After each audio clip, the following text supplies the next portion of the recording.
తెలంగాణలో అధికారంలో ఉన్న కాంగ్రెస్ పార్టీకి శాసనసభలో తిరుగులేని బలం ఉన్న మండలిలో మాత్రం బీఆర్ఎస్ పార్టీదే పైచేయిగా ఉంది. పలు కీలక బిల్లుల ఆమోదం ఇతర అంశాల్లో అడ్డంకిగా మారే పరిస్థితులు ఉన్న నేపథ్యంలో శాసన మండలిలో ఆపరేషన్ ఆకర్ష్ కు తెరలేపేందుకు హస్తం పార్టీ సిద్ధమవుతున్నట్లు ప్రచారం జరుగుతోంది.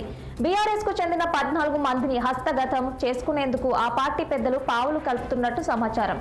అంతా కుదిరితే బడ్జెట్ సమావేశాల్లోపే మండలిలో ఆపరేషన్ ఆకర్ష్ ఉంటుందని కాంగ్రెస్ పార్టీ వర్గాల్లో ప్రచారం జరుగుతుంది.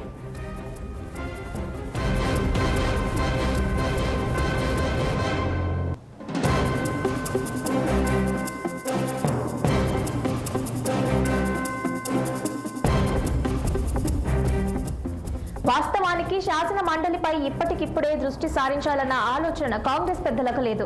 అయితే మండలి చైర్మన్ గుత్తా సుఖేందర్ రెడ్డిపై బీఆర్ఎస్ ఎమ్మెల్సీలు అవిశ్వాస తీర్మానం ప్రవేశపెడతారనే వార్తలు రావడంతో అప్రమత్తమైంది కాంగ్రెస్ నాయకత్వం. గుత్తా ప్రస్తుతం బీఆర్ఎస్ లోనే కొనసాగుతున్న ఇటీవలి కాలంలో పలుమార్లు ఆ పార్టీకి వ్యతిరేకంగా వ్యాఖ్యలు చేశారు. స్థానికంగా బీఆర్ఎస్ రాజకీయాలపై తీవ్ర అసంతృప్తితో ఉన్న గుత్తా కాంగ్రెస్ నేతలతో సన్నిహితంగానూ వ్యవహరిస్తున్నారు.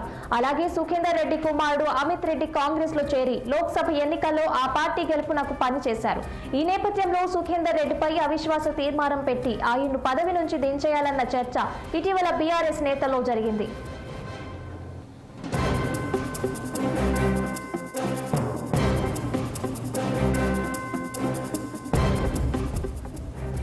దీని మీద మరింత సమాచారం మా ప్రతినిధి శ్రీనివాస్ అందిస్తారు. శ్రీనివాస్, చెప్పండి, ఆపరేషన్ ఆకర్ష్ కు సంబంధించిన పూర్తి వివరాలేంటి?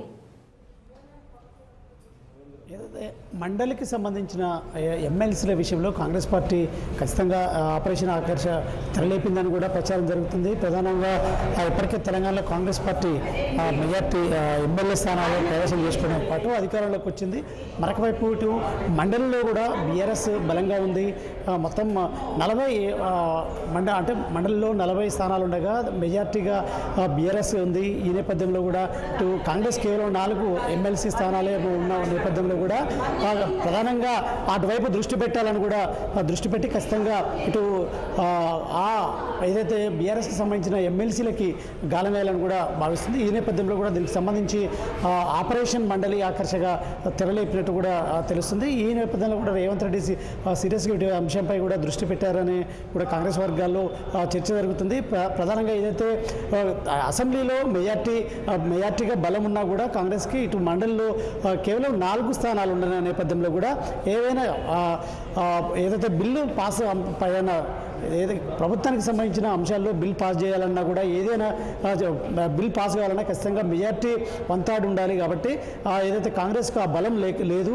ఈ నేపథ్యంలో కూడా భవిష్యత్తులో కూడా ఈ అంశాలు ఇటు అసెంబ్లీలో ఈజీగా పాస్ అయినా కూడా మండలిలో కాదు కాబట్టి ఖచ్చితంగా ఇది తలనొప్పి అయ్యే అవకాశం ఉంది. ఎందుకంటే గతంలో కూడా మనం ఆంధ్రప్రదేశ్లో కూడా చూసినాం. ఎందుకంటే ఆంధ్రప్రదేశ్లో ఇటు ఏదైతే వైఎస్ఆర్సీపీ అధికారంలోకి వచ్చి ముఖ్యమంత్రిగా జగన్ ఉన్నా కూడా ఏదైతే ఇటు అసెంబ్లీలో ఓడిపోయిన టీడీపీకి బలం లేకున్నా కూడా మండలిలో మాత్రం మెజార్టీగా టీడీపీకి సంబంధించిన ఎమ్మెల్సీలు ఉన్న నేపథ్యంలో కూడా మండలిలో బిల్ పాస్ కావడానికి ఇటు ప్రభుత్వానికి కూడా తలనొప్పిగా మారింది. ఎందుకంటే మండలిలో మెజార్టీ ఏదైతే ఎమ్మెల్సీలు ఉన్న టీడీపీ వ్యతిరేకించింది. సో ఈ నేపథ్యంలో కూడా ఏదైతే తలనొప్పిగా మారిన అంశం ఉంది. గతంలో కూడా ఇక్కడ ఇటు కాంగ్రెస్ నుంచి కూడా మెజార్టీగా గెలిచిన ఎమ్మెల్సీలు ఇటు బీఆర్ఎస్ ఆపరేషన్ ఆకర్షలో భాగంగా కూడా ఇటు కాంగ్రెస్ సంబంధించిన ఎమ్మెల్సీలు బీఆర్ఎస్లో చేరిన పరిస్థితుంది. ఈ నేపథ్యంలో కూడా సేమ్ అదే రిపీట్ అయ్యే అవకాశం కూడా కనిపిస్తుందని చెప్పొచ్చు. ఎందుకంటే ఏదైతే బీఆర్ఎస్లో ఉంటే ఖచ్చితంగా రాజకీయంగా భవిష్యత్తు ఉండదని కూడా ఇప్పటికే కూడా ఎమ్మెల్యేలు కావచ్చు, అదేవిధంగా ఎమ్మెల్సీలు భావిస్తున్నారు. అదేవిధంగా తమ రాజకీయ అవసరాలు, అదేవిధంగా వ్యాపారాలకు సంబంధించి ఇబ్బందులు తలెత్తే అవకాశం ఉన్న నేపథ్యంలో కూడా అధికారంలో ఉన్న కాంగ్రెస్ పార్టీలో చేరితే తమకు అన్ని సవ్యంగా సాగుతాయి, అనుకున్న పనులు పూర్తి అవడంతో పాటు కూడా ఏదన్నా సరే అంటే తమ అవసరాలు కూడా తీరుతాయని కూడా ఇటు నేతలు కూడా భావిస్తున్న పరిస్థితి.